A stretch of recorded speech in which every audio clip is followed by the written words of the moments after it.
সকলে কেমন আছেন? সোমনিতা ব্লগে আপনাদের সকলকে অনেক অনেক স্বাগত জানাই। আজকে আবারও একটি বিশেষ ব্লগ নিয়ে আপনাদের সামনে হাজির হয়েছি। এই জায়গাটিতে আমি প্রথমবার গেছি। আমার তো ভীষণ ভালো লেগেছে, অভিজ্ঞতা তো ভীষণই সুন্দর। যারা অলরেডি গেছেন তাদের তো খুবই ভালো লাগবে আর আমার সাথে রিলেট করতে পারবেন। আর যারা যাননি তারা অবশ্যই একবার এই স্থানটি ভিজিট করবেন। আশা করছি আপনাদের আজকের ব্লগটি দেখতে ভালো লাগবে। সকলকে পুরো ব্লগটি দেখার একটা ছোট্ট আবেদন রইল। তো বন্ধুরা, আমরা এসে গেছি আজকে রাজবল্লভী মায়ের মন্দিরে মা রাজবল্লভীকে দর্শন করতে। আনুমানিক 1242 খ্রিস্টাব্দে রাজপুরে অর্থাৎ বর্তমান দিনে পশ্চিমবঙ্গের হুগলি জেলার রাজবোলাতে এই মন্দিরটি অবস্থিত। মায়ের মন্দির প্রতিষ্ঠা করেন রাজা সদানন্দ রায়। অবশ্য মতান্তরে 1600 শতকে পুরীর শ্রেষ্ঠ রাজা রুদ্রনারায়ণ রায় এই মন্দিরটি নাকি নির্মাণ করেছিলেন।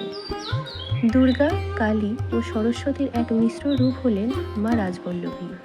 দেবীকে চণ্ডীরই রূপান্তর বলে মনে করা হয়। কথিত আছে মায়ের এই বিগ্রহটি গঙ্গা মাটি দ্বারা নাকি নির্মিত।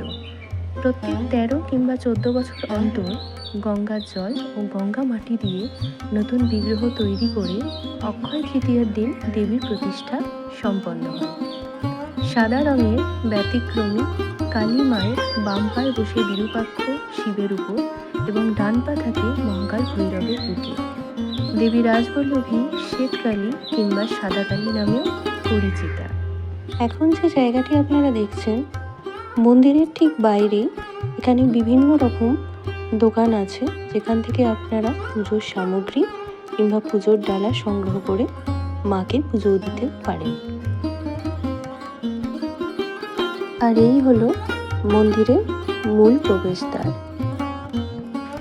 মন্দির প্রাঙ্গণের ভিতর থেকে এই হলো মন্দিরের মূল প্রবেশদ্বার, যেটা আপনারা এক্ষুনি বাইরে থেকে দেখলেন। আর এছাড়া এখানে শ্রী ত্রয়ম্বকেশ্বর, শ্রী সোমেশ্বর, শ্রী রাজরাজেশ্বর ও শ্রী নন্দীশ্বর শ্রী মন্দির এখানে প্রতিষ্ঠিত আছে। সকাল 7টায় মন্দিরের দরজা খোলা হয় দর্শনার্থীদের জন্য। বেলা 11টা থেকে পুজো শুরু হয় এবং দুপুর 2টো নাগাদ মাকে ভোগ নিবেদন করা হয়।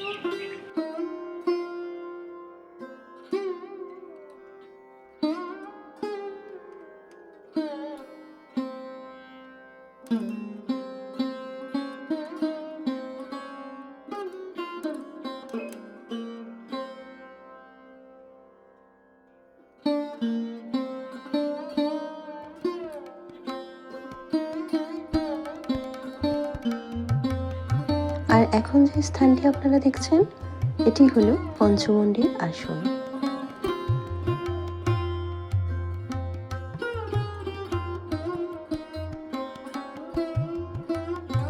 রাজবল্লভী মাকে এক বিশেষ ভোগ নিবেদন করা হয়ে থাকে বিভিন্ন সবজি ও মাছ দিয়ে, যেটিকে ঘাঁটা বা ঘণ্টও বলা হয়ে থাকে।